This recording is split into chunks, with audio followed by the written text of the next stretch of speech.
आपने क्या सीखा है? हिंदी हिंदी लेसन में क्या सीखा है? विलोम शब्द। विलोम शब्द का एक उदाहरण बताइए। सत्य, असत्य, सत्य का विलोम शब्द क्या है? असत्य, असत्य। यहाँ सत्य का अर्थ है सच, असत्य झूठ। इसका अर्थ यहाँ बदल गया है ना? क्यों? इसलिए बदला, इस शब्द को लेंगे हम असत्य।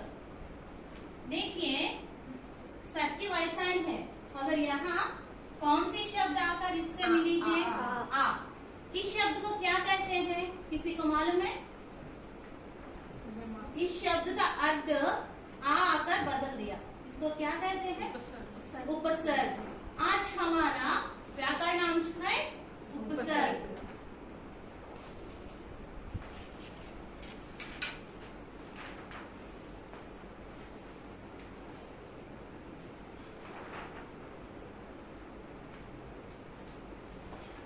सीखने के परिणाम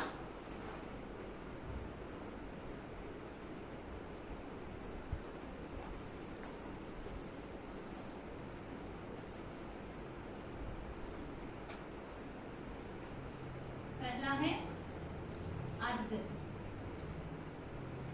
दूसरा परिभाषा और तीसरा है उदाहरण।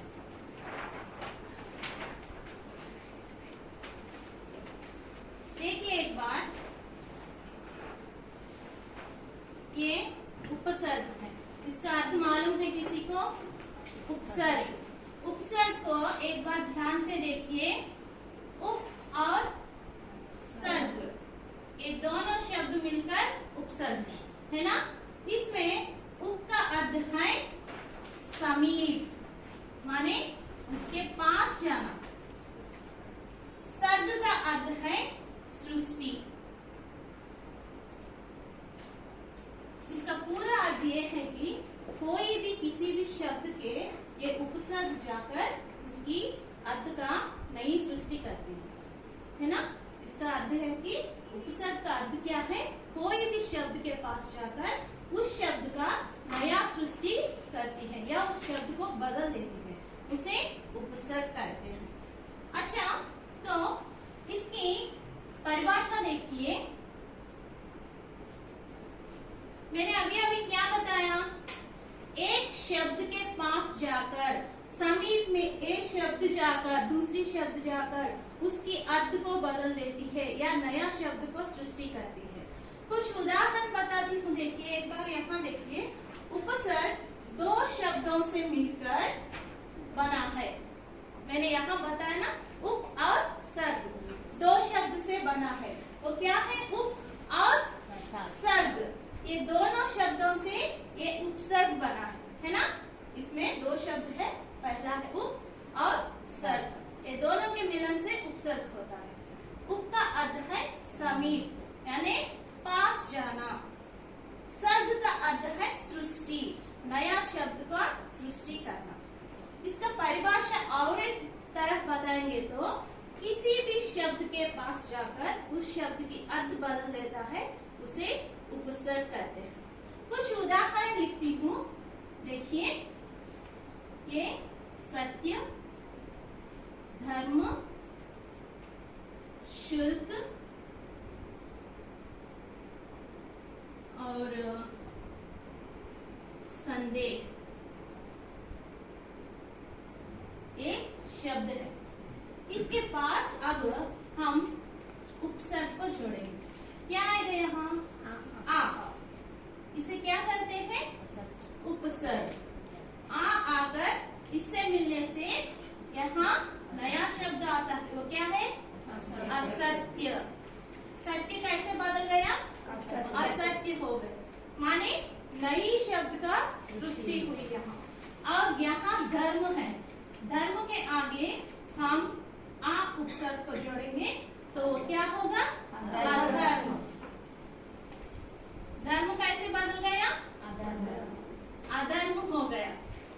धर्म का अर्थ है, धर्म अधर्म में बदल गया, इसका शब्द बदल गया। और तीसरा है शुल्क। इसका क्या लिखेंगे हम? निः, निःशुल्क है ना, निःशुल्क। यहाँ उपसर्ग निः, शुल्क का कैसे बदल दिया? निःशुल्क।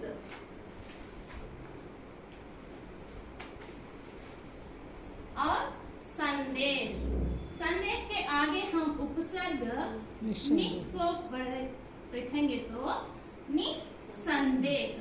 यहाँ क्या होगा? निसंदेह। मालूम हुआ बच्चों? उपसर्ग हम किसे कहते हैं? जो शब्द दूसरे शब्द के आगे जाकर उस शब्द को दूसरे शब्द के तरफ बदल देता है, उसे उपसर्ग कहते हैं। यहाँ कौन उपसर्ग है? आ शब्द उपसर्ग है। ये इस शब्द के समीप में आया है ना, पहले आया है, और यहाँ आकर इस शब्द को किस तरह बदल दिया? असत्य बदल दिया। और दूसरा धर्म, इसमें कौन सा उपसर्ग है? आ। ये आकर धर्म के समीप में आकर क्या किया? इसे अधर्म कर दिया है ना। नेक्स्ट शुल्क, शुल्क के सामने कौन आया? उपसर्ग आया। उपसर्ग क्या है? हाँ, निः, निः आकर निःशुल्क बना दिया। और संदेह के सामने निः आकर निस्संदेह बना दिया। मालूम हुआ उपसर्ग क्या है, किसे कहते हैं? और एक बार देखिए, परिभाषा एक बार बताती हूँ।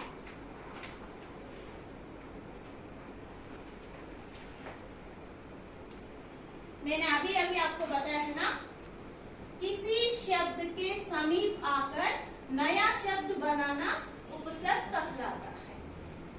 ये है शब्द, किसी के समीप में आकर इसे बदल दिया है, वो क्या है? उपसर्ग। कौन बदल दिया है? यहाँ उपसर्ग ने नए शब्द में बदल दिया है। यहाँ दो उदाहरण है। असत्य, असत्य।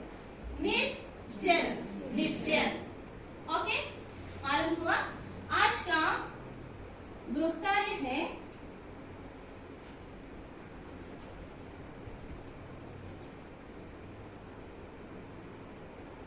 कुछ शब्द को